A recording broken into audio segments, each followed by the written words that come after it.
আসসালামু আলাইকুম সবাইকে, কেমন আছো তোমরা সবাই? আমরা চলে আসলাম আমাদের আজকের প্রথম ভিডিও নিয়ে। আমরা গতদিন কিন্তু তোমাদেরকে অ্যানাউন্সমেন্টে বলে দিয়েছিলাম আমরা এসএসসির জন্য ঠিক সন্ধ্যা 7টায় টানা 7 দিন কমপ্লিটিং সেন্টেন্সের উপর 7টা শর্ট ক্লিপস আকারে ভিডিও পাবলিশ করব এবং সেখানে কিন্তু বেশ কিছু কথা ছিল। তার প্রথমটা ছিল তোমরা অবশ্যই এই ভিডিওটা দেখবে এবং এই ভিডিওটা দেখার পর তোমরা কিন্তু নোটস সাবমিশন করতে পারো এবং নোটস সাবমিশন করার প্রসেসটা আমার সেই অ্যানাউন্সমেন্ট ভিডিওটাতে দেওয়া আছে। তাহলে তোমরা যারা এই ক্লাসটা করছো বা করতে যাচ্ছ তারা কিন্তু একটা সুন্দর কাজ করে ফেলতে পারো, সেটা হচ্ছে এই ভিডিওটা শেয়ার করে দিতে পারো যাতে করে তোমার ফ্রেন্ডসরাও এই ভিডিওটা দেখতে পারে এবং তারাও নোট সাবমিশন করতে পারে। কারণ আমরা কিন্তু বলেছি 7 দিন পর আমরা এসএসসি যেই ভিডিওগুলো যাচ্ছে এসএসসির জন্য, এসএসসি লেভেলের স্টুডেন্টসদের জন্য, সেই ভিডিওগুলো থেকে যে নোটসগুলো আসবে টানা 7 দিন সেরা যেই ব্যক্তিটা আমাদের এই নোটসগুলো পাবলিশ করবে এবং সাবমিট করতে পারবে তাদেরকে কিন্তু আমরা কি করব, পুরস্কৃত করব। এইচএসসিতে একজন পুরস্কৃত করব, এসএসসিতে একজন পুরস্কৃত করব। সো অবভিয়াসলি তোমরা যদি এই এসএসসি সেগমেন্টের স্টুডেন্ট অফ দ্য উইক হতে চাও, অবভিয়াসলি তোমরা এই ভিডিওটা দেখবে। এখন আমরা চলে আসি ডিরেক্টলি কমপ্লিটিং সেন্টেন্সের ব্যাপারটা নিয়ে। কমপ্লিটিং সেন্টেন্স কিন্তু আমাদের এসএসসি লেভেলের খুবই ইজি একটা টপিক এবং সবাই কিন্তু এই টপিকটা খুবই পছন্দ করে। তার মূল কারণ হচ্ছে আমরা জানি ইংলিশ হচ্ছে একটা ল্যাঙ্গুয়েজ, আমরা এটাকে সাবজেক্ট হিসেবে পড়ছি এবং আমাদের ইংলিশ সেকেন্ড পেপারের গ্রামার অংশে এই পার্টিকুলারলি কমপ্লিটিং সেন্টেন্স টপিকটা এসে থাকে। এখন এই কমপ্লিটিং সেন্টেন্সে সাধারণত আমাদেরকে 5টা সেন্টেন্স লিখতে হয়। আরো সহজ করে যদি বলি আমাদেরকে 5টা ক্লজ লিখতে হয়। আমরা জানি ক্লজগুলো দুই ধরনের, মূলত একটা হচ্ছে আমাদের মেইন অথবা প্রিন্সিপাল ক্লজ, আর একটা হচ্ছে আমাদের সাবঅর্ডিনেট ক্লজ। সো মাঝে মাঝে আমাদেরকে হয়তোবা মেইন ক্লজটা লিখতে হতে পারে, আবার মাঝে মাঝে আমাদেরকে কিছু সাবঅর্ডিনেট ক্লজও লিখতে হতে পারে। সো আমরা দেখব যে কোথায় আমরা মেইন ক্লজ লিখি, কোথায় আমরা সাবঅর্ডিনেট ক্লজ লিখি, কোথায় আমরা মাত্র 1 থেকে 2টি শব্দ ব্যবহার করার মাধ্যমে একটা পূর্ণাঙ্গ বাক্য তৈরি করতে পারি। আমরা আজকে যেই টপিকগুলো শিখব সেগুলোর মধ্যে প্রথম যেটা শিখবো আমরা সেটা হচ্ছে too dot dot dot to, এবং ঠিক এটার পরে আমরা যে জিনিসটা শিখবো সেটা হচ্ছে so dot dot dot that. কারণ এই পার্টিকুলার এই যে ঘটনাটা যে too dot dot dot to so dot dot dot that, এরা কিন্তু একই সাথে থাকে। অর্থাৎ আমরা যখন একটা সেন্টেন্সকে কমপ্লিট করতে চাই, যখন আমরা এই পার্টিকুলার ওয়েতে সেন্টেন্সগুলোকে পেয়ে থাকি, এরা আমাদেরকে দুইটা দারুণ জিনিস শেখায়। আমরা ট্রান্সফরমেশন অফ সেন্টেন্সে এই প্রক্রিয়াটা শিখে এসেছি। আমরা দেখেছি যে too dot dot dot to দিয়ে যখন আমরা কোনো একটা সেন্টেন্স লিখি তখন সেটা হয়ে যায় হচ্ছে অ্যাফার্মেটিভ সেন্টেন্স। তার মানে সেটা হচ্ছে আমাদের হ্যাঁ বোধক বাক্য। তাহলে আমাদের এই যে অ্যাফার্মেটিভ সেন্টেন্সটা আমরা পেয়ে যাই, ঠিক তখনই আমরা কি করি, এই অ্যাফার্মেটিভ সেন্টেন্সটাকে নেগেটিভ করতে যাই। তখন নেগেটিভ করতে হলে আমাদেরকে এই প্রসেসটা ফলো করতে হয়। তাহলে দেখো, আমি সবসময় যে কথাটা তোমাদেরকে বলতে চাই, কমপ্লিটিং সেন্টেন্স শেখা মানে শুধুমাত্র একটা সেন্টেন্সকে কমপ্লিট করব কিছু শব্দ দিয়ে এরকম না। আমরা একটা গ্রামাটিক্যাল আইটেম যখন শিখবো যে কোনো ভাষার, আমরা যেহেতু ইংলিশ ভাষা শিখছি, তো সেই ক্ষেত্রে প্রত্যেকটা জিনিস আমাদেরকে একটু ফলো করতে হবে। প্রত্যেকটা প্রসেসে অনেকগুলো গ্রামাটিক্যাল আইটেম একে অন্যের সাথে সম্পর্কযুক্ত। তাহলে আমরা প্রথম যে জিনিসটা আছে সেটা একটু শিখে নিব, এই too dot dot dot to and so dot dot dot that. এরা প্রায় পরীক্ষায় চলে আসে। আমরা একটু দেখবো যে এদের স্ট্রাকচারগুলো কেমন হয়। আমরা যদি প্রথম স্ট্রাকচারটা একটু দেখি, প্রথম স্ট্রাকচারটা হচ্ছে এই too dot dot dot to. আমাদেরকে মাথায় রাখতে হবে এইটা হচ্ছে এক ধরনের অ্যাডভার্ব, এবং এই যে আমি বারবার ডট ডট ডট ডট বলছি, এখানে দুইটা ব্যাপার ঘটতে পারে। আমরা এখানে অ্যাডভার্বও পেতে পারি, আবার আমরা এখানে অ্যাডজেক্টিভও পেতে পারি। তবে প্রচলিত নিয়ম অনুসারে আমরা বেশিরভাগ সময় এখানে অ্যাডজেক্টিভটাকে পেয়ে থাকি। অর্থাৎ এই টু এর পরে আমরা কি পাবো, আমরা একটা অ্যাডজেক্টিভ পাবো। এবং এই টুটাকেও কিন্তু আমরা সবাই চিনি। এটা হচ্ছে মূলত আমরা যে ইনফিনিটিভ ভার্বের যে একটা স্পেশাল ফর্ম, সেই ইনফিনিটিভ ইউজ করার সময় এই টুটাকে আমরা ইউজ করে থাকি। অর্থাৎ টু এর পরে আমরা ভার্বের বেস ফর্ম, যেটাকে আমরা ভি বিও বলতে পারি, ভার্বের বেস ফর্মটাকে আমরা ইউজ করব। এখন অনেকেই হয়তো আমাকে আস্ক করবে যে ভাইয়া ভার্বের বেস ফর্মটা কি? ভাইয়া ভার্বের বেস ফর্মটা হচ্ছে, আমরা জানি যে প্রেজেন্ট যেই ফর্মটা থাকে ভার্বের, যেটাকে আমরা V1 বলে থাকি, সেই ফর্মটা যখন কোনোভাবেই কোনো পার্সনের জন্য, কোনো নাম্বারের জন্য চেঞ্জ না হয়, অর্থাৎ যখন ভার্বের সাথে কখনোই এস বা ইএস যুক্ত হয় না, তখনই আমরা সেটাকে বলি ভার্বের বেস ফর্ম। এন্ড অবভিয়াসলি সেইখানে ভার্বের কোনো পরিবর্তন হয় না। এখন মজার ব্যাপার হচ্ছে যে কিভাবে আমরা একটা এই স্ট্রাকচারটাকে এই কমপ্লিটিং সেন্টেন্সে পেয়ে থাকি। আমরা নর্মালি একটা সেন্টেন্স লিখতে পারি যে he is too weak to walk. এখানে মজার ব্যাপারটা কি? মজার ব্যাপারটা হচ্ছে আমাদের পরীক্ষার হলে হয়তো ঠিক এই পর্যন্ত দেয়া থাকবে এবং এরপরে এরকম একটা কি দেওয়া থাকবে, এরকম একটা গ্যাপ দেওয়া থাকবে এবং আমাদেরকে বলা হবে please fill up this gap. এটাই তো হচ্ছে কমপ্লিটিং সেন্টেন্স।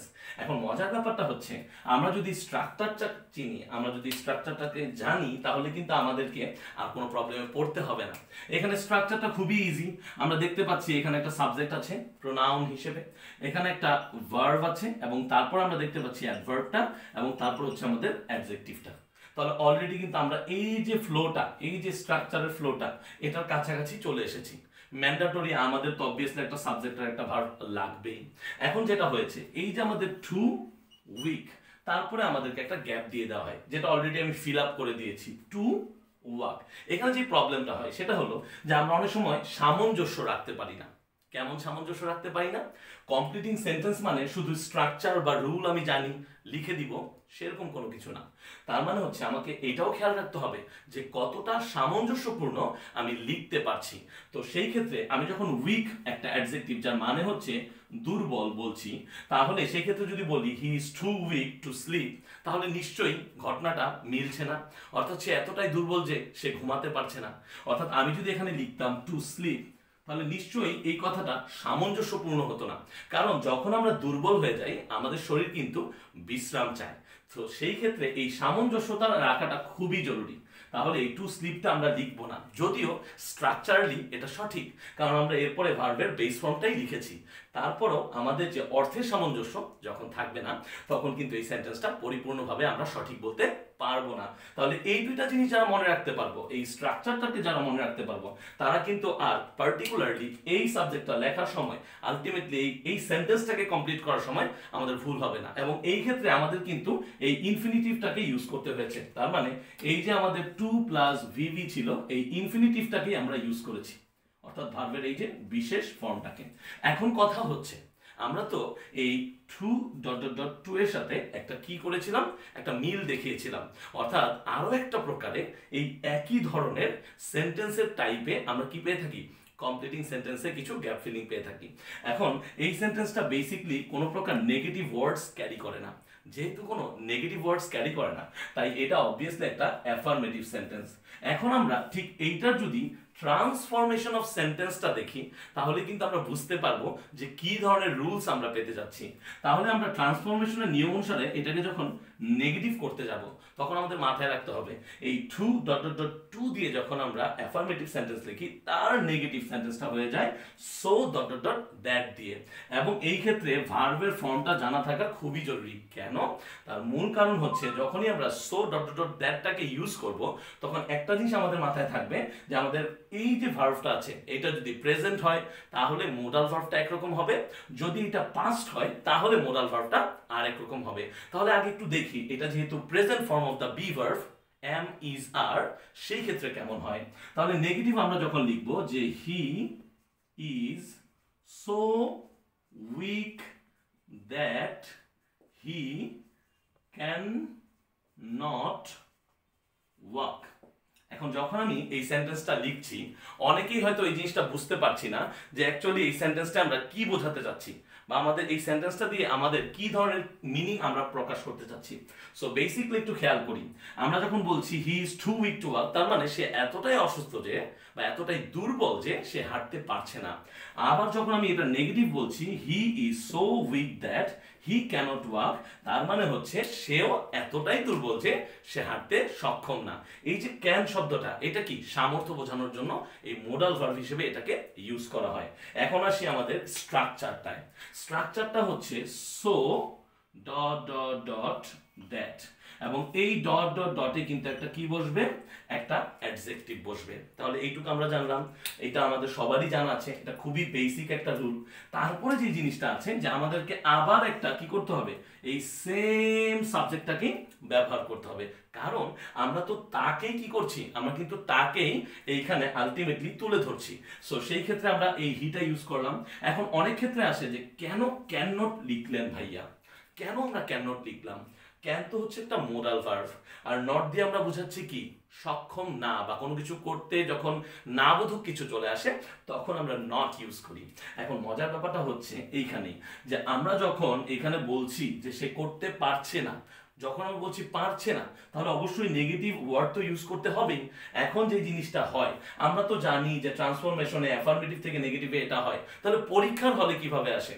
পরীক্ষার হলে এইভাবে আসে যে মাঝে মাঝে এরকম দেওয়া থাকে, কেমন, আমরা একটু দেখি নিচে করে, যে he is so weak that dash, এরকম দেওয়া থাকতে পারে, অথবা এই দ্যাটটাও কি থাকতে নাও পারে, অর্থাৎ হি ইজ সো উইক থাকবে, তারপরে ড্যাশ দিবে। তাহলে আমাদেরকে যদি স্ট্রাকচারটা আমরা মনে রাখতে পারি, তাহলে এই ধরনের সেন্টেন্স লেখা আমাদের জন্য খুবই ইজি হয়ে যায়। এখন প্রশ্ন আসে, কেন ক্যান নট ইউজ করলাম, ক্যান নটটাই কেন ইউজ করলাম? আরো তো অনেক ধরনের মোডাল ভার্ব আছে। সো এই যে সক্ষম করা বোঝানোর জন্য আমরা কোনো কিছু কেউ করতে এইবল বা কারো অ্যাবিলিটি আছে এটা বোঝানোর জন্য আমরা এই ক্যান শব্দটাকে, অর্থাৎ ক্যান মোডাল ভার্বটাকে ইউজ করি। এখন মজার ব্যাপার হচ্ছে যে এখানে তো অনেক সময় আমরা কুড ইউজ করি ভাইয়া, আমরা এখানে ক্যান কেন ইউজ করলাম? তাহলে ওই যে ঘটনাটা, যে এখানে ভার্বের ফর্ম ছিল কি ইজ, তার মানে কি প্রেজেন্টে ছিল, এই বি ভার্বটা কি V1 কে নির্দেশ করে, দ্যাটস ওয়াই আমরা এখানে ক্যান ইউজ করছি। তাহলে ভাইয়া এখানে যদি ইজের জায়গায় ওয়াজ হতো, যদি ওয়াজ হতো তাহলে কি হতো? তাহলে যদি ওয়াজ আমরা লিখতাম, তাহলে এখানে আমাদেরকে ক্যান নটের জায়গায় কুড নট লিখতে হতো, এই একটা ছোট একটা চেঞ্জ করতে হতো, এবং এইখানে আমরা ইজ লিখেছি, এখানে আমাদেরকে ওয়াজ লিখতে হতো। তার মানে হি ওয়াজ টু উইক টু ওয়াক, একইভাবে he was so weak that he could not walk। এই ধরনের স্ট্রাকচার কিন্তু প্রচুর পরিমাণে আছে। তোমরা কিন্তু কমেন্ট বক্সে চাইলে আমাদেরকে এই ধরনের স্ট্রাকচারের বেশ কিছু উদাহরণ দিতে পারো। একটা জিনিস যদি আমরা পরিপূর্ণভাবে বুঝতে পারি, তাহলে এরকম অনেক ধরনের সেন্টেন্স আমরা চাইলে লিখতে পারবো। তাহলে আমরা একটু দেখি যে এই ধরনের সেন্টেন্সগুলো আমরা আর কিভাবে লিখতে পারি, অর্থাৎ কিছু সেন্টেন্সে আমরা লিখে এই উদাহরণগুলোকে বুঝে নেওয়ার চেষ্টা করি। আমরা দেখতে পাচ্ছি অলরেডি আমাদের স্ট্রাকচারটা জানা আছে, তাই আমরা এখন যেটা করব যে আমরা কিছু সেন্টেন্স লিখব। আমরা দেখি যে পরীক্ষার হলে এইভাবে কোশ্চেন আসতে পারে।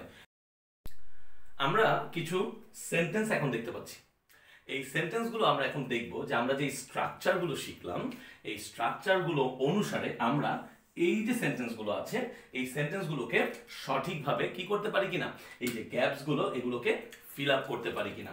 এখন প্রথম যে সেন্টেন্সটা আছে সেই সেন্টেন্সটা কি, সেটা হচ্ছে রহিম ইজ টু লেজি ড্যাশ। আমরা কিন্তু বলেছি, আমরা কিন্তু অলরেডি এই স্ট্রাকচারটা জানি এবং চিনি, এবং এইটা প্রচুর পরিমাণে আমাদের কি হয়, বোর্ড এক্সামে আসে। তাহলে এই যে টু, এই টু এর পর আমরা কি দেখতে পাচ্ছি, লেজি। লেজি হচ্ছে বেসিকলি একটা অ্যাডজেক্টিভ। এখন এরপর অংশটা আমরা সবাই জানি কি করতে হবে, আমাদেরকে এই যে 2 প্লাস V1 এটা দিয়ে পূর্ণ করতে হবে। এখন V1 কে আবার আমরা কি বলেছি, VB, তার মানে কি ভার্বের বেস ফর্ম।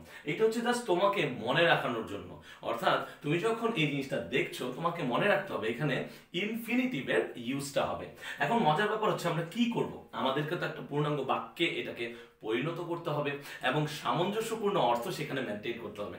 আমি জানি অনেকেই কমেন্ট বক্সে অনেক সুন্দর সুন্দর জিনিস অলরেডি লিখে ফেলেছো, সো আমরাও একটু লিখি যে Rahim is too lazy to finish. এখন এই টু ফিনিশ লিখলে কেমন যেন মনে হয় যে এরপরেও কিছু একটা লেখা যেত, কারণ এই টু ফিনিশ হোয়াট, এখন একটা প্রশ্ন আসতেই পারে যে কি ফিনিশ করতে পারে না। সো আমরা কিন্তু সেই ক্ষেত্রে কিছু নাউন ফ্রেজ অথবা নাউন বা প্রোনাউন অ্যাড করে এটাকে কি করতে পারি, পূর্ণ একটা রূপে, একটা সেন্টেন্স রূপে প্রকাশ করতে পারি। তাহলে Rahim is too lazy to finish his job in time. আমরা কিন্তু এখানে জবের জায়গায় ওয়ার্কও বলতে পারি। তার মানে কি রহিম এতটাই অলস যে সে সঠিক সময়ে তার কাজগুলোকে শেষ করতে পারে না। আমাদের স্ট্রাকচার কিন্তু ঠিকই আছে। আমাদের 2 নাম্বার যেটা আছে, Sabina is so excited that, অর্থাৎ একজন মেয়ে Sabina, she is so excited, সে কোনো কারণে খুবই খুবই উত্তেজিত অবস্থায় আছে। সো এখন হইতে পারে যে সে হয়তো কোনো একটা খুশি সংবাদ শুনেছে, অথবা সে হয়তো কোনো একটা মজার সংবাদ শুনেছে, এই জন্য সে খুবই এক্সাইটেড। তো সেই ক্ষেত্রে আমরা কি করব, দেখব যে এখানে ইজ আছে, তার মানে কি বি ভার্বটা প্রেজেন্ট টেন্সে আছে, তারপরে হচ্ছে কি সো আছে ডট ডট ডট, এই যে আমার অ্যাডজেক্টিভ, এই যে আমার দ্যাট। তাহলে Sabina is so excited that, তাহলে আমরা বলতে পারি যে এতটা এক্সাইটনেসের মধ্যে ছিল সে ঘুমাতে পারেনি। তো আমি লিখে দিলাম শি। কেন শি লিখবো? কারণ সাবিনা হচ্ছে আমাদের একটা কি, আমাদের ফিমেল, এটা তো মেল না যে আমি হি লিখবো। তাহলে Sabina is so excited that she can not slip properly, তার মানে সে পরিপূর্ণভাবে ঘুমাতে পারছে না। অনেক সময় এক্সাইটনেস কাজ করলে কিন্তু আমরা ঠিকঠাক ঘুমাতে পারি না। আমাদের পরের সেন্টেন্সটা হচ্ছে করিম ওয়াজ সো আনহ্যাপি দ্যাট। এইখানে কিন্তু এই ভ্যারিয়েশনটা আসছে। ওই যে ভ্যারিয়েশনটা আমরা দেখলাম যে পাস্ট ফর্ম হয়ে গেলে কি হয়, তাহলে এই ওয়াজটা কিন্তু এই বি ভার্বের পাস্ট ফর্ম, তার মানে কি V2 কে ইন্ডিকেট করছে। সো এই ক্ষেত্রে কিন্তু আমরা ক্যান ইউজ করতে পারবো না, কারণ ওই যে so dot dot dot that, তাহলে আমাদেরকে কি ইউজ করতে হবে, আমাদেরকে কুড ইউজ করতে হবে। তাহলে করিম ওয়াজ সো আনহ্যাপি দ্যাট, একটা মানুষ খুব বেশি পরিমাণে আনহ্যাপি আছে, তার মানে কি তার যে ফিজিক্যাল বা মেন্টাল যে একটা অবস্থা সেটা কি আছে, সে হতাশায় হয়তো আছে, বা কোনো কোন কারণে সে হচ্ছে দুঃখী আছে। তাহলে আমরা কি লিখতে পারি? আমি কিন্তু জানি অলরেডি কমেন্ট বক্সে তোমরা অনেক কিছু লিখে ফেলছো, তাহলে খেয়াল করো, করিম ওয়াজ সো আনহ্যাপি দ্যাট, কোন একটা ইভেন্টের কারণে ধরে নিলাম করিম কোনো কারণে সে দুঃখী মনে আছে। আনহ্যাপি তো একটা অ্যাডজেক্টিভ, তাই না? তার মানে সে আনহ্যাপি আছে, তার মানে সে হয়তো কোনো কিছু ঠিকঠাক করতে পারছে না। তাহলে সেটাকে আমরা কিভাবে লিখবো? আমরা লিখবো Karim was so unhappy that he could not do anything properly. আমরা কিন্তু এখানেও প্রপারলি শব্দটাকে ইউজ করলাম অ্যাজ অ্যান অ্যাডভার্ব, এন্ড এখানেও কিন্তু আমরা বোঝাতে যাচ্ছি যে করিম এতটাই দুঃখী ছিল যে সে কোনো কিছুই ঠিকঠাক ভাবে করতে পারছিল না। তাহলে আমাদের কিন্তু এই পার্টিকুলার রুলে আর কোনো সমস্যা হওয়ার কথা না। এখন এই ধরনের আরেকটা রুল আমরা দেখতে যাব, সেটা হচ্ছে সো দ্যাট, এর সাথে মাঝে মাঝে ইন অর্ডার দ্যাটও চলে আসে। তাহলে আমরা আশা করি এই জিনিসটা আমরা শিখে নিব, এই সো দ্যাট আর ইন অর্ডার দ্যাট। তাহলে আমরা একটু ক্লিন করে ফেলি এবং দেখি যে আমাদের এই সো দ্যাট বা ইন অর্ডার দ্যাট কিভাবে আমরা লিখতে পারি। এই ক্ষেত্রে আরেকটা গুরুত্বপূর্ণ জিনিস হচ্ছে এই too dot dot dot to যেটা আছে, এই ক্ষেত্রে আমরা পার্সোনাল অবজেক্ট নিয়ে আসতে পারি। এই জিনিসটা আমি আরেকটু বলে দেই, যেটা আমি আই গেস এটা বলে দেওয়া উচিত। পার্সোনাল অবজেক্ট গুলো আমরা জানি যে প্রোনাউনের যে পার্সোনাল প্রোনাউন থাকে সেখানে কি থাকে, অবজেক্টিভ ফর্ম থাকে। যেমন আই থেকে মি হয়, হি থেকে হিম হয়। তাহলে এই যে পার্সোনাল অবজেক্ট গুলো, এগুলোকে মাঝে মাঝে আমরা দেখতে পারি যে পরীক্ষার হলে চলে আসে। তার একটা সুন্দর নমুনা আমরা দেখব যেটা বহুবার পরীক্ষায় আসছে, সেটা হলো the load is too heavy for him dash. তাহলে এই ক্ষেত্রে আমরা একটু চেঞ্জ কিন্তু দেখতে পাচ্ছি। চেঞ্জটা কি? চেঞ্জটা হচ্ছে এই ক্ষেত্রে এই যে টুটা আছে, এই টু এর পরে কিন্তু আমরা অ্যাডজেক্টিভ পাচ্ছি অ্যাজ ইউজুয়াল। তারপরে দেখো এখানে ফর আছে আর এখানে হিম আছে, এই হিমটাই কিন্তু সেই পার্সোনাল অবজেক্ট। তার মানে ওই যে হি এর হচ্ছে অবজেক্টিভ ফর্ম। সো এই ক্ষেত্রে আমাদের ভয় পাওয়ার বা ঘাবড়ানোর কোনো কিছুই নেই। এটা যদি আমাদের থাকেও, পরবর্তীতে আমাদের স্ট্রাকচারটা ঠিক একইভাবে টু প্লাস ভিভি মানে ইনফিনিটিভ যেটা আমরা শিখে এসেছি সেটাই বসবে। তার মানে দ্য লোড মানে বোঝা, the load is too heavy for him to carry. শেষ, আমাদের আর কোনো কিছু লেখার দরকার নেই, মাত্র এই দুইটা শব্দ লিখে আমরা কিন্তু পরিপূর্ণ মার্কসটা পেয়ে যেতে পারি। তাহলে যদি কোশ্চেনে একটু চেঞ্জ করে এরকম ফর হিম চলে আসে বা ফর মি চলে আসে বা ফর হার চলে আসে, আমাদের ভয় পাওয়ার মতো তেমন কোনো কিছুই নেই, কারণ দিন শেষে ওই একই ধরনের স্ট্রাকচারটাই কিন্তু এই সেন্টেন্সটা ফলো করবে। তাহলে আমরা চলে যাই আমাদের পরবর্তী অংশে। আমাদের পরবর্তী অংশটা আরো ইন্টারেস্টিং, এবং সেই পরবর্তী অংশে আমরা পাবো হচ্ছে so that or in order that। এই ক্ষেত্রেও আমরা সেই পুরাতন উপায় রুলসটাকে পাবো, তবে এই ক্ষেত্রে যেটা হবে সেটা হচ্ছে দুইটা আলাদা আলাদা ক্লজ আকারে আমরা জিনিসগুলোকে পেয়ে থাকবো, এবং ঠিক এর মাঝখানে এই সো দ্যাটটা বসবে। তাহলে আমরা একটু দেখি যে আলাদা আলাদা ক্লজ গুলো কেমন হয়, বাক্যাংশগুলো কেমন হয়। তাহলে আমরা দেখবো যে এই সো দ্যাটের আগে যদি present form of the verb থাকে, আমি আবারও বলছি, সো দ্যাটের আগে যদি present form of the verb থাকে, তার মানে V1 থাকে, কি থাকে? V1 থাকে, তাহলে এর পরে যে আমরা ক্লজটা লিখবো বা যে বাক্যাংশটা লিখবো, সেই ক্ষেত্রে আমাদেরকে যে জিনিসটা ফলো করতে হবে, আমরা ক্যান অথবা মে এই ধরনের মোডাল ভার্বগুলোকে ইউজ করব, প্লাস হচ্ছে ভার্বের বেস ফর্মটাকে ইউজ করব।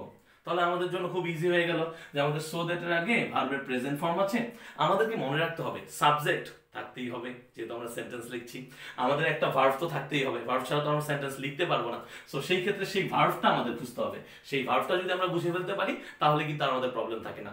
অন্যদিকে যখন আমরা সো দ্যাট মানে কি, সো দ্যাট মানেটা কি, ওইখানে তো আমরা দেখলাম যে টু বা so dot dot dot that, এখানে সো দ্যাট মানে হচ্ছে যাতে, কখনো কখনো আমরা দেখি যে যাতে করে বা যেন, এই জন্য। সো এই যে বাংলাটাও যদি আমরা একটু মনে রাখতে পারি তাহলে আমাদের জন্য বেটার হয়। এখন সো দ্যাট এর পরে যখন আমরা এই can slash may plus VB বসাবো, মানে ভার্বের বেস ফর্মটা বসাবো, তাহলে এই ক্ষেত্রে সো দ্যাট এর আগে যদি ভাইয়া V1 না হয়ে V2 হয়, তার মানে পাস্ট ফর্ম হয়। কি ফর্ম হয়? পাস্ট ফর্ম হয়। তাহলে নিশ্চয়ই এখানে স্ট্রাকচারটা আগের মতো থাকবে না।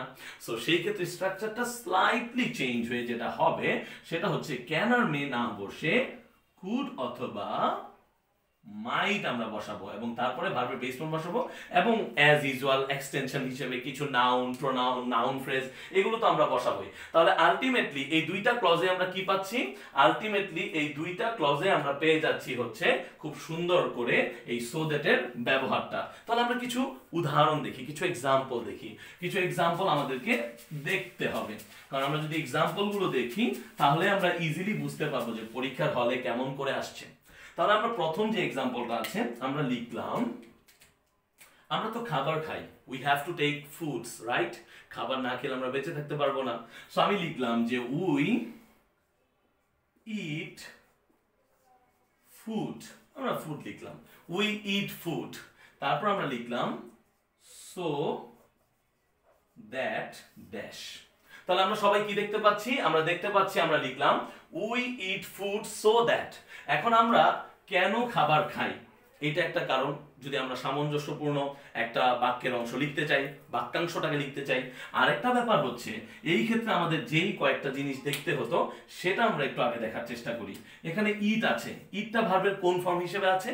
উই হচ্ছে আমাদের ফার্স্ট পারসন প্লুরাল নাম্বার, এবং এর সাথে ভার্বের যে বেস ফর্মটা আছে আলটিমেটলি বেস ফর্মই বলবো, কারণ এর সাথে কোনো প্রকার এস বাই এস যুক্ত হয়নি বা এটা কোনোভাবেই চেঞ্জ হয়নি ভার্বের ফর্মটা। তাহলে আলটিমেটলি এটা V1 এ আছে, ধরে নিলাম যেটা V1 আছে, ভার্বের প্রেজেন্ট ফর্মে আছে। তাহলে যদি ভার্বের প্রেজেন্ট ফর্মে থাকে আর সো দ্যাট এখানে থাকে, তাহলে আমরা একটু আগে শিখে আসলাম কি, যে আমাদেরকে ইউজ করতে হবে ইদার মে অথবা ক্যান। তার মানে we eat food so that we, আচ্ছা উইটা কেন বললাম? একটু আগে বললাম যে ম্যান্ডেটরি ভাবে সো দ্যাট এর পরেও একটা বাক্যাংশ হবে, আর বাক্যাংশ মানে কি ইংলিশে আমরা বলি ক্লজ, আর ক্লজ হতে হলে অবভিয়াসলি সাবজেক্ট আর ভার্ব তো লাগবেই, রাইট? তাহলে এই যে আমার সাবজেক্ট হয়ে গেল, আর তারপরে আমরা লিখবো মে।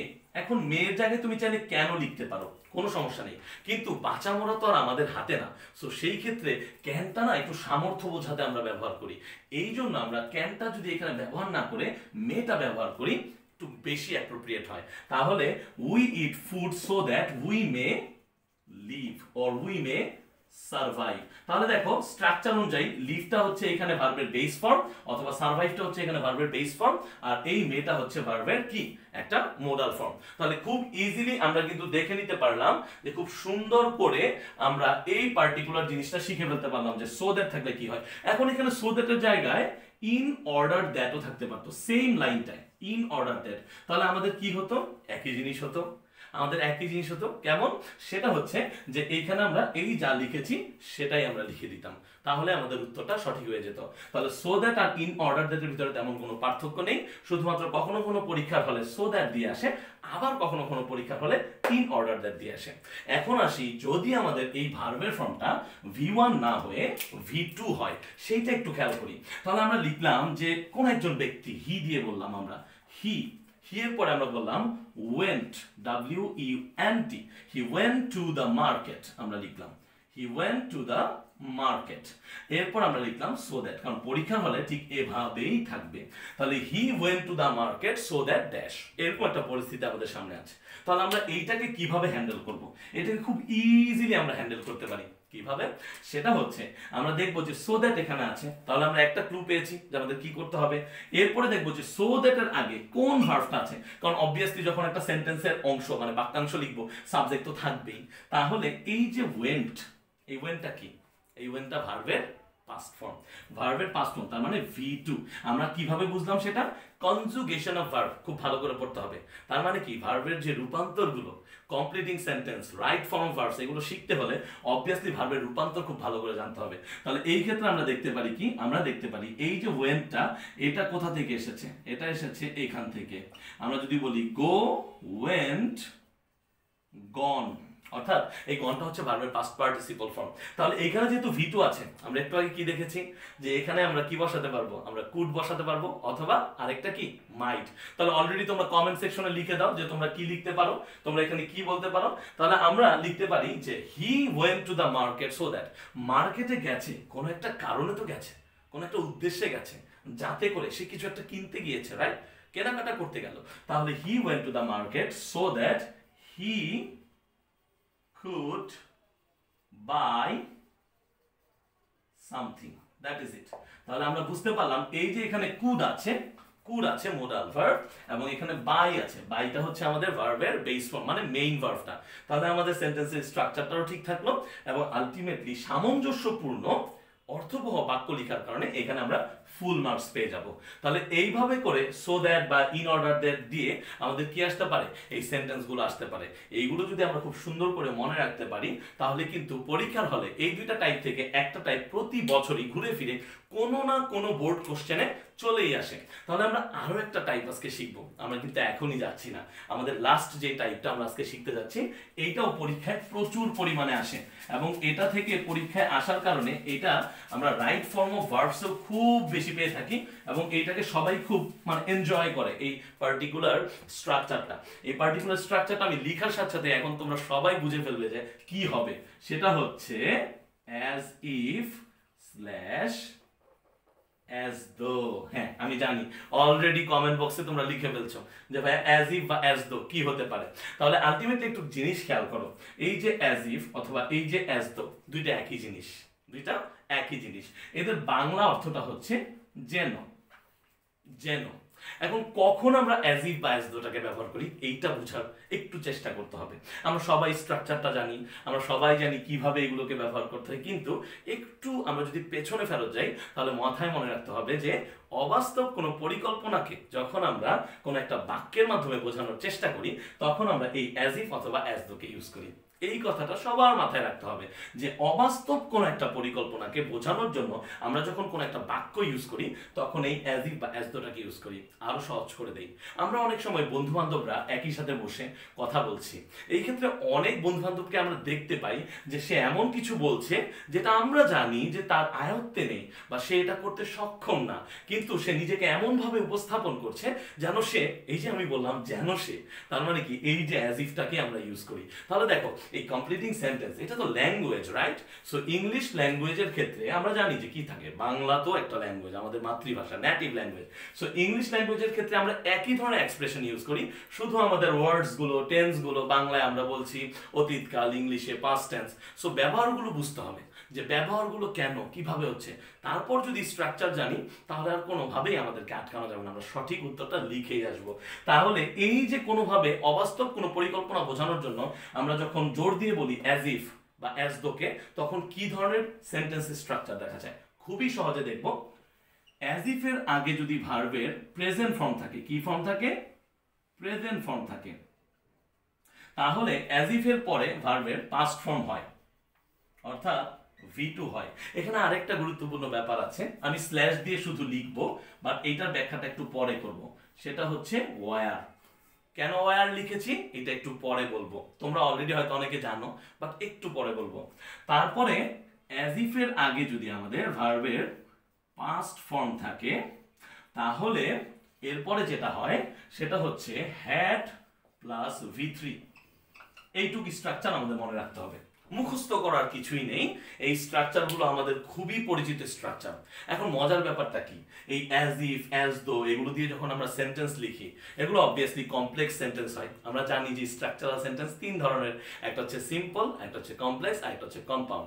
সো এদের ক্ষেত্রে একাধিক ক্লজ আমরা দেখতে পারি না, মাত্র দুইটা ক্লজই আমরা দেখতে পারি। এখন মজার ব্যাপারটা কি, মজার ব্যাপারটা হচ্ছে সাবজেক্ট তো থাকবে অ্যাজ ইউজুয়াল, সাবজেক্ট ছাড়া তো আমি বাক্যটা শুরু করতে পারছি না। সো এখানেও সাবজেক্ট থাকবে অ্যাজ ইফ এর আগে, অ্যাজ ইফ এর পরেও সাবজেক্ট থাকবে। কিন্তু মজার ব্যাপারটা হচ্ছে ভাইয়া, আপনি তো এইটা ক্লিয়ার করলেন যে ভার্বের প্রেজেন্ট ফর্ম থাকলে ভার্বের পাস্ট ফর্ম দিয়ে পরের অংশটা, পরের বাক্যাংশটা, ক্লজটা লিখতে হয়। ঠিক একইভাবে এখানে V2 থাকলে পরের বাক্যাংশটায় হ্যাড প্লাস V3, মানে ভার্বের পাস্ট পার্টিসিপল ফর্ম। কোন ফর্ম? ভার্বের পাস্ট পার্টিসিপল ফর্ম বসে। কিন্তু এখানে ওয়ার কেন বসালেন? ওয়ারটা কি? আচ্ছা, আমরা তো সবাই চিনি ওয়ার কি।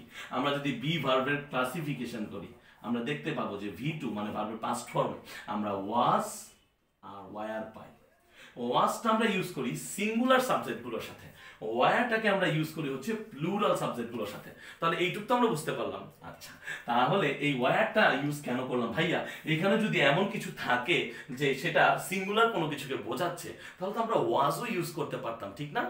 ওই যে একটু আগে ব্যাখ্যাটা দিলাম যে অবাস্তব ঘটনা, যে ঘটনা কখনোই সামঞ্জস্যপূর্ণ না, অর্থাৎ নিজেকে অবাস্তব কোনো একটা ঘটনায় নিয়ে যে চিন্তা করা বা নিজেকে ওইভাবে প্রকাশিত করা, তখনই আমরা আনরিয়াল পাস্ট কি কথা বলি? আমরা বলি আনরিয়াল পাস্ট। এই আনরিয়াল পাস্ট বোঝানোর জন্য আমরা এই ওয়ার শব্দটাকে ব্যবহার করে থাকি। তাহলে আশা করি এই জিনিসটা আমরা মাথায় রাখবো। তাহলে আমরা একটু আমরা কিছু উদাহরণ দেখে নিই। কিছু উদাহরণ দেখলেই আমরা ইজিলি বুঝতে পারবো যে কিভাবে করে এই পার্টিকুলার ফেজগুলোকে আমরা ব্যাখ্যা করতে পারি। তাহলে আমরা উদাহরণ মাত্র দুইটা দেখবো, দুইটা উদাহরণ দেখে বুঝে ফেলতে পারবো যে ঘটনাটা কি হচ্ছে। আমরা আগে এখানে অ্যাজ ইফ লিখলাম, অ্যাজ দো লিখতে পারি, by the way as though লেখা যায়। সো সেই ক্ষেত্রে ধরো আমরা প্রথম অংশটা এই পাশে আমরা লিখলাম he talks as if, he talks as if. তাহলে অ্যাজ ইফ এর আগে এই যে ভার্বটা, সেটা কি ভার্বের প্রেজেন্ট ফর্মে আছে। কোন ফর্মে আছে? ভার্বের প্রেজেন্ট ফর্মে আছে। তাহলে এখন সে এমন ভাবে কথা বলে যেন, ওই যে সিচুয়েশনটা যে কেউ কেউ কথা বলার সময় এমন ধরনের কথা বলে বা এমন ভাবে কথা বলে মনে হয় যেন সে সব কিছু জানে, অথবা সে যেন একজন মহান কিছু। তাহলে এই যে ব্যাপারগুলো, এই ব্যাখ্যাগুলো করতে গেলে আমরা কি বলি? যে he talks as if he knew everything. তাহলে দিন শেষে আমাদেরকে কি দেখতে হবে? আমাদেরকে দেখতে হবে যে আমরা এই যে সাবজেক্ট আছে তারপরে কি ভার্ব ইউজ করছি। আমরা এখানে ভার্বের পাস্ট ফর্ম ইউজ করেছি, তার মানে কি know, knew, know, conjugation of verb, এবং আমরা নিউটাকে ইউজ করেছি। তাহলে আমাদের স্ট্রাকচারও ঠিক, আমাদের পার্টিকুলারলি আমরা যেই অবাস্তব ঘটনাটাকে বোঝানোর চেষ্টা করছি সেটাও ঠিক আছে, অর্থবহ বাক্য হয়েছে, তাহলে আমরা মার্কস পেয়ে যাব। সেই সেম জিনিসটা যদি আমরা এখন আবার একটু দেখি যে আমরা একটু দেখছি হি টক্স না লিখে আমি বললাম হি টকড। তাহলে এই অ্যাজ ইফ এর আগে কিন্তু আমরা কি পাচ্ছি? V2 পাচ্ছি। তার মানে টক ছিল, টকের পরে টকড আসছে, এই টকটা হচ্ছে ভার্বের পাস্ট ফর্ম। তাহলে এইখানে কিন্তু আর এখন এই স্ট্রাকচারটা থাকবে না। তাহলে কি হয়ে যাবে? এই ভার্বটা দিয়ে যদি আমরা চেঞ্জ করতে চাই, তাহলে একইভাবে আমরা হি লিখবো, এখানে নিউ এর জায়গায় আমরা লিখবো হ্যাড নোন। এই নোন হচ্ছে ভার্বের পাস্ট পার্টিসিপল ফর্ম, তারপরে একটা আমরা এক্সটেনশন অবজেক্ট আমরা লিখে দিব। তাহলে he talked as if he had known everything. সে এমন ভাবে কথা বলতো যেন সে সব জানতো, সংশেষ সে সব কিছু জানতো। তাহলে এই যে হ্যাড নোন স্ট্রাকচার ঠিক, আমি নাম্বারও পেয়ে গেলাম। তাহলে ভাইয়া ওয়ারের ব্যাপারটা কোথায় গেল? ওই যে ওখানে লিখেছিলেন ওয়ার ছিল একটা আনরিয়াল পাস্ট, এখন আসো ওয়ারের ব্যাপারটা একদম তোমাদেরকে ক্লিয়ার করে দেই। এই যে এখানে হি টক্স অ্যাজ ইফ আমি যখন লিখছি, তখন কিন্তু একটা জিনিস আমরা করতে পারি কি, সেটা হচ্ছে আমরা তো লিখেছি হি নিউ এভরিথিং, তাই না? সে এমন ভাবে কথা বলে যেন সব কিছু জানতো। এখন এখানে টক্সের জায়গায় আমি যদি লিখি হি অ্যাক্টস, অর্থাৎ এমন ভাবে অভিনয় করে যেন, হি অ্যাক্টস অ্যাজ ইফ। তারপর আমাদের পরীক্ষা এরকম থাকলো। তার পরীক্ষার হলে কিভাবে থাকবে? He acts as if. আমাদেরকে কি খেয়াল রাখতে হবে? পরীক্ষার হলে আমাদেরকে খেয়াল রাখতে হবে অ্যাজ ইফ এর আগে ভার্বটা কি ফর্মে আছে। ভার্বটা V1 মানে ভার্বের প্রেজেন্ট ফর্মে আছে। তাহলে হি অ্যাক্টস অ্যাজ ইফ, এখানে আমরা কি বলতে পারি জানো? হি ওয়্যার অ্যান অ্যাক্টর। অনেকে আছে না, মনে হয় যেন একদম নায়কোচিত আচরণ। তাহলে এই যে ব্যাপারটা, যে ওয়্যারটা কেন হলো, যেটা আসলে কখনোই বাস্তবে সম্ভব না, সে এমন একটা ভাবে নিজেকে কল্পনা করে যে সে যেন একজন নায়ক। তাহলে সেই ক্ষেত্রে আমরা ওয়াজ না ইউজ করে, আমরা জানি হি হচ্ছে থার্ড পারসন সিঙ্গুলার নাম্বার, ওয়াজ হওয়ার কথা ছিল কিন্তু আনরিয়াল পাস্ট হওয়ার কারণে এখানে আমরা ওয়াজ না ইউজ করে ওয়্যারটা ইউজ করলাম। সো এইভাবেই আমরা দেখতে পারলাম যে এই যে অ্যাজ ইফটা আছে, এইটা দিয়ে আমরা কি ধরনের বাক্য পেতে পারি এবং কি ধরনের সেন্টেন্স আমরা এখানে পেলে সেই সেন্টেন্সগুলোকে কোন কোন উপায়ে আমরা কোন কোন স্ট্রাকচারে ফেলে সুন্দর করে পরিপূর্ণ বাক্য আমরা লিখতে পারি। আশা করি সবাই এই ভিডিওটা দেখেছো এবং যারা যারা এই ভিডিওটা দেখেছো নিচে অবশ্যই কমেন্টে জানাবা তোমাদের কেমন লাগলো এবং তোমরা কি কি শিখতে পেরেছো বা তোমরা কতটুকু রিভিশন দিতে পেরেছো। আরেকটা জিনিস, অবশ্যই কিন্তু তোমরা নোট সাবমিট করতে ভুলবে না এবং নোট সাবমিশনের সময় যে প্রক্রিয়াটা তোমরা মনে রাখবে, ওই যে হ্যাশট্যাগুলো তোমাদেরকে দিয়ে দিয়েছিলাম সেই হ্যাশট্যাগুলো অবশ্যই ইউজ করবে। কারণ তোমার এই নোটসগুলো টানা 7 দিন যখন আসবে, আমরা কিন্তু সেখান থেকে একজনকে এই এসএসসি লেভেলের স্টুডেন্ট অফ দ্য উইক ঘোষণা করব। সো আশা করি সবাই পরবর্তী ক্লাসের জন্য রেডি থাকবে এবং সবার সাথে দেখা হবে পরবর্তী ক্লাসে। আসসালামু আলাইকুম।